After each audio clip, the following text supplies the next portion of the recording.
Brazilian President Jair Bolsonaro accepts Prime Minister Narendra Modi's invitation to be the chief guest in the Republic Day event 2020. PM Modi welcomes President Bolsonaro's decision to grant visa-free travel to Indian citizens.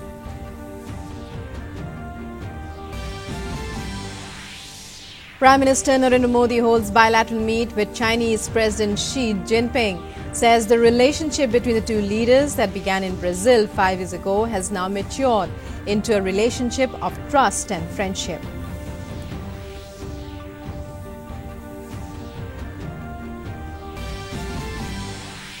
Prime Minister Modi also holds bilateral meet with Russian President Putin. First bilateral regional forum at the level of Russian provinces and Indian states to be held next year. To dismantle the barriers of trade at regional level, leaders expressed satisfaction over early completion of 2025 bilateral trade target. In an exclusive talk with DD News, New Development Bank Chief KV Kamath says India and China can serve as engines of growth in the BRICS grouping.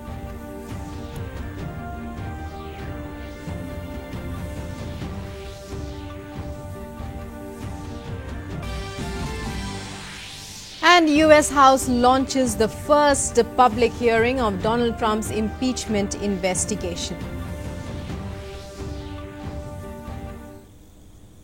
Hello and welcome to this edition of the news. I'm Rukma with you once again. In our top story, Prime Minister Narendra Modi, who is in Brazil to participate in the 11th BRICS summit, held a bilateral meeting with Brazilian President Jair Bolsonaro on the sidelines of the summit.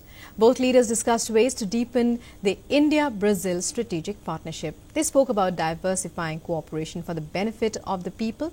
Brazil and India share close and ever-expanding bilateral relations, including in the spheres of defense, security, trade, agriculture, energy, and space. Prime Minister Narendra Modi also held a bilateral meeting with Chinese President Xi Jinping on the sidelines of the 11th BRICS summit. The two leaders expressed happiness over the prospering bilateral ties in the last 5 years and growing trust between the nations. PM Modi also recalled their recent meeting at Mamallapuram. This was the Prime Minister's third bilateral meeting of the day.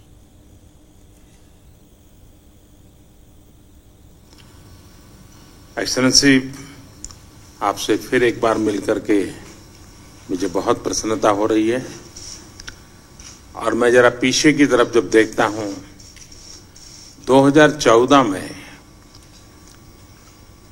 Brazil में ही हमारी पहली मुलाकात हुई थी और मैंने पहली बार आपको देखा, आपने मुझे पहली बार देखा और हमारी यात्रा शुरू हुई और उस पहली एक अननोन लोगों की यात्रा आज एक घनिष्ठ मित्र के रूप में परिवर्तित हो गई। उसके बाद कई फोरम में मिलना हुआ, बायलैटरल मिलना हुआ।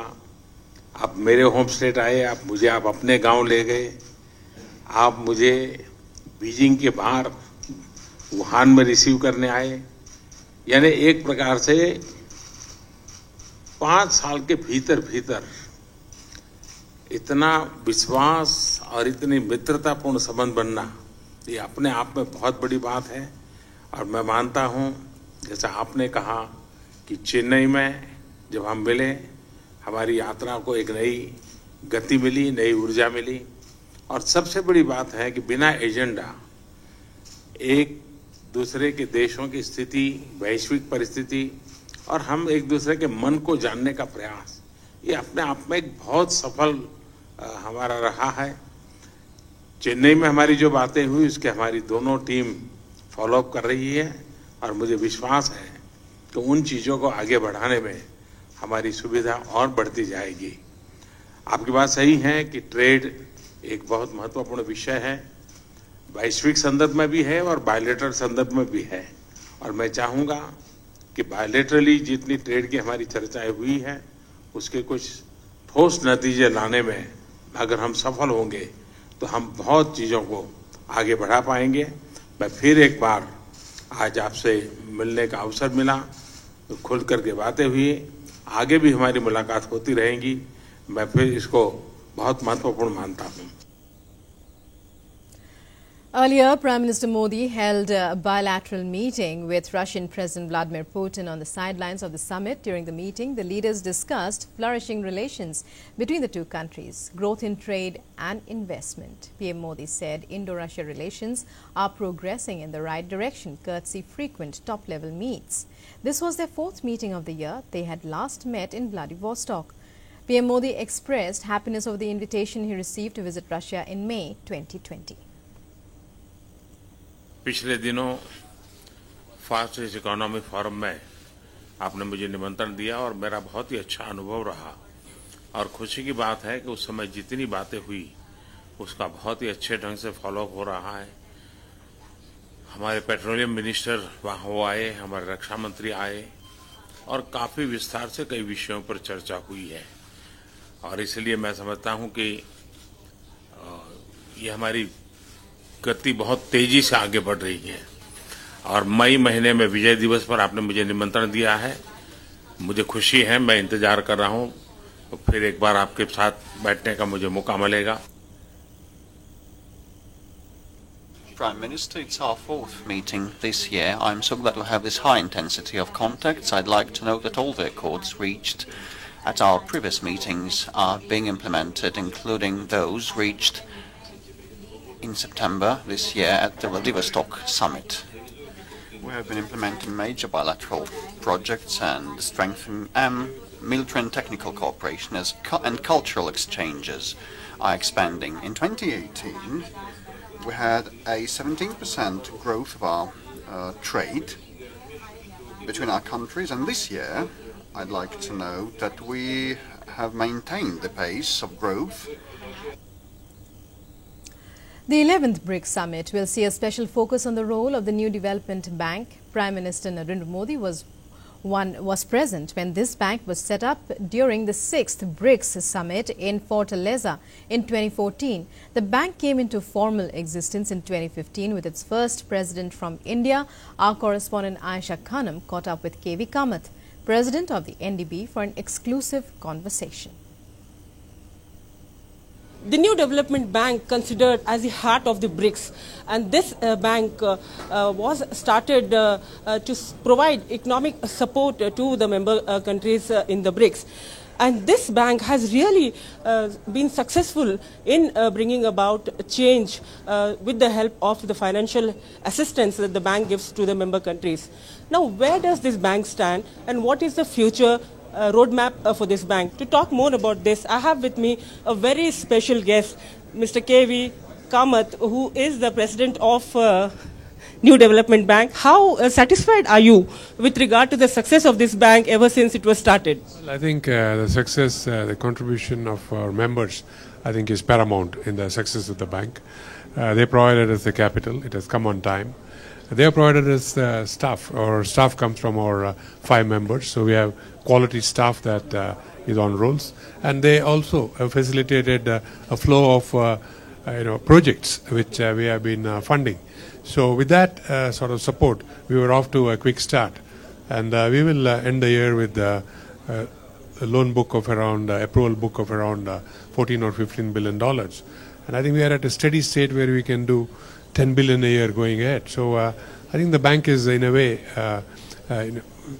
on a good foundation for growth in the future. So which are the areas that these loans are going to, which are the focus areas? They are in a wide range of areas. Primarily they are in green areas. They are looking at green energy, green water, sustainable development in terms of all other activities that we do.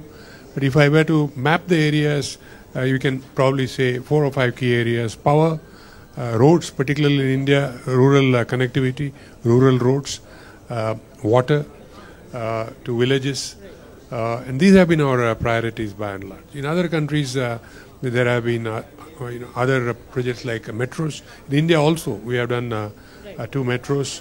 So basically a wide range of basic infrastructure. And I think that will widen as we go along. Right.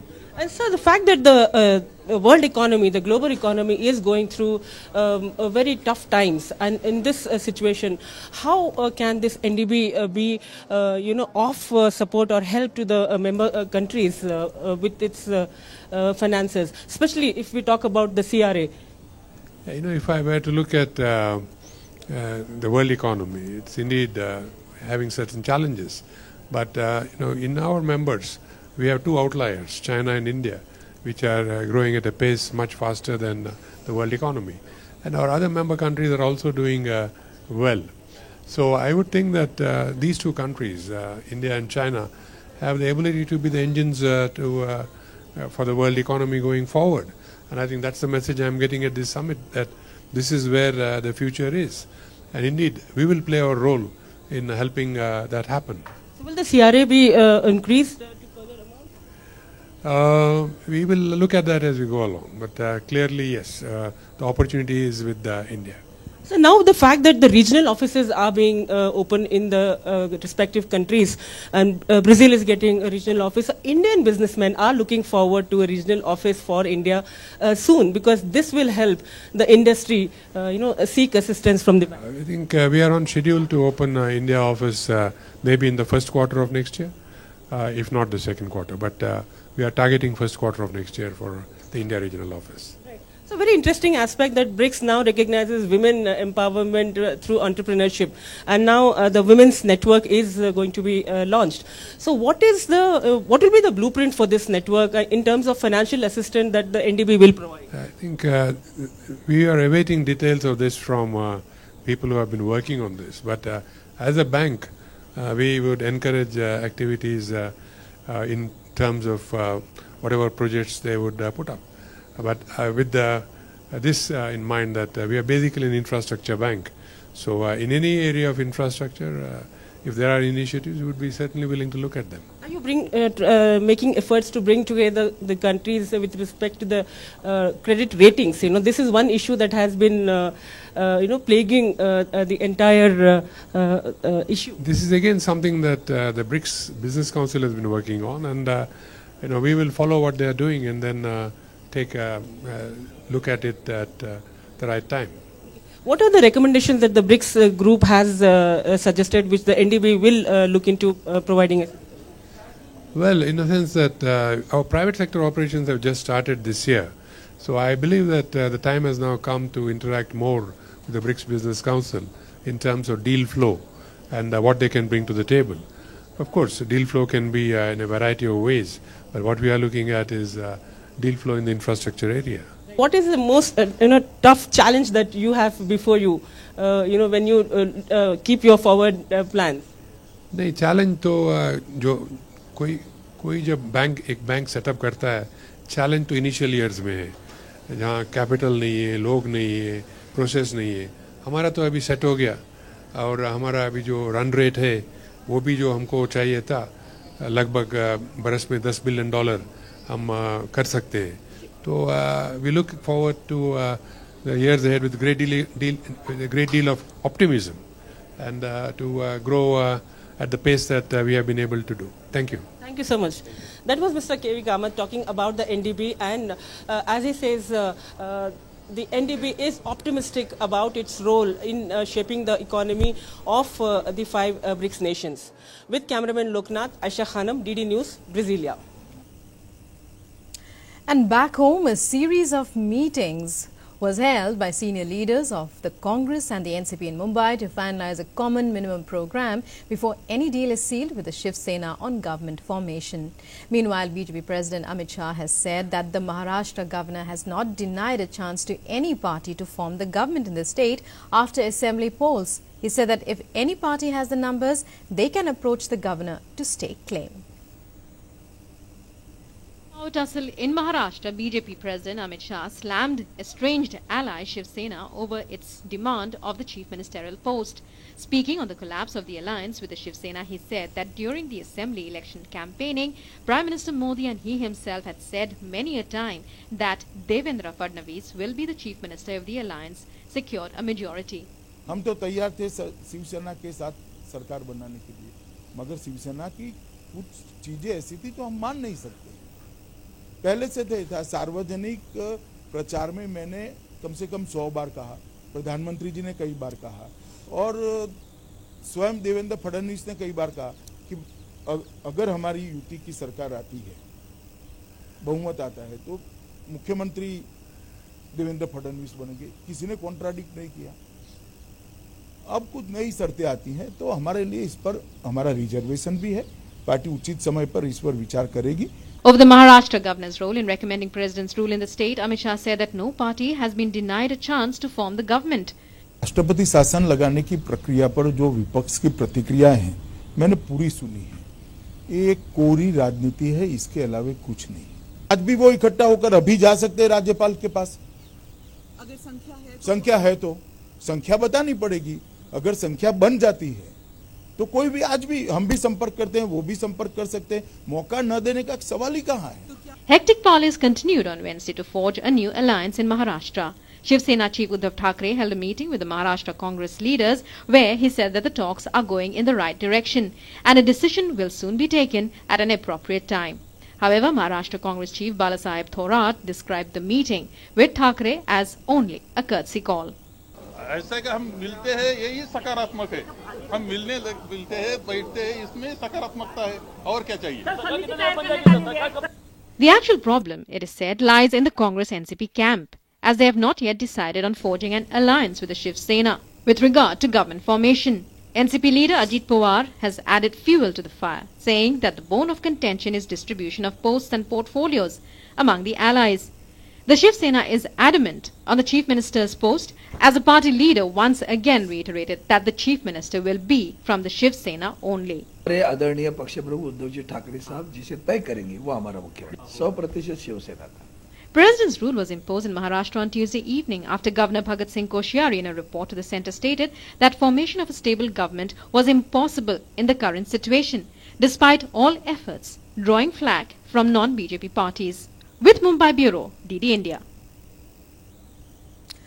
In a judgment that looks set to usher in a new era of transparency in the country, the Supreme Court's 5-judge Constitution bench, headed by Chief Justice of India Ranjan Gogoi, ruled that the CJI's office falls within the ambit of the Right to Information Act. While 2 judges wrote the same judgment along with the Chief Justice of India, 2 other judges penned separate verdicts, but all of them agreed on the basic premise.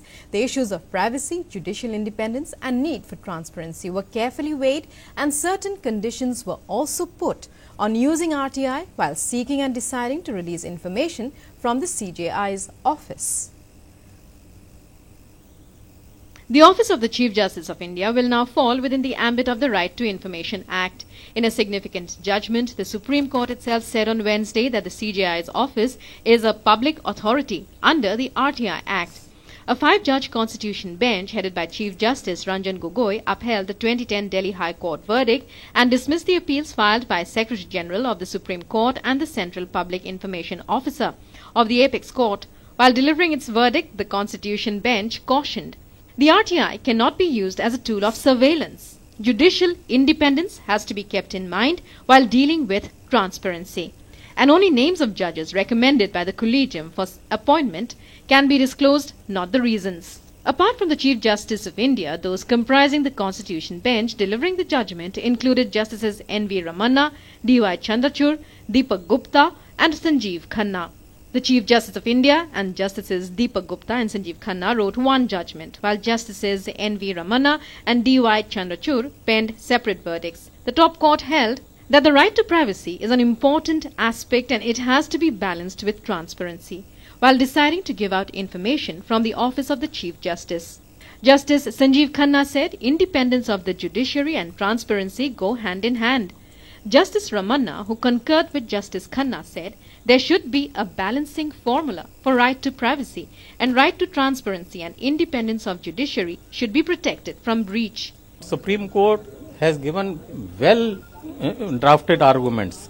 Firstly, in the first matter, all the judges have unanimously outright dismissed the appeal of their own Central Public Information Officer, and in rest of the 2 cases, they have directed that Section 11 may be followed, and Section 11 is followed. Section 11 clearly says that in case the CPIO intends to provide information, then he can seek comments from the concerned third party. Judicial independence should be supreme, I admit, but transparency is also there. It was RTI activist S.C. Agarwal who first raised the issue of CJI's office falling within the RTI ambit. When the Central Information Commission directed the Supreme Court to provide the information sought in 2008, the matter reached the Delhi High Court. Several RTI activists have welcomed the Supreme Court's verdict. It was on the 10th of January 2010 that the High Court decreed that the CJI's office comes within the RTI's ambit, saying judicial independence was not a judge's privilege but a responsibility cast upon him. The matter then went to a 3-judge divisional bench which dismissed the Supreme Court's contention that bringing the Chief Justice of India's office within the RTI Act would hamper judicial independence. Clearly, the top court's decision will not only strengthen the right to information but will also enhance transparency in the country. With Vikas Sarthi in Delhi, DD India. In another significant decision in the top court, the disqualification of the 17 Karnataka MLAs has been upheld, but the Supreme Court has struck down the term of the disqualification, allowing the legislators to contest by polls. Here's more.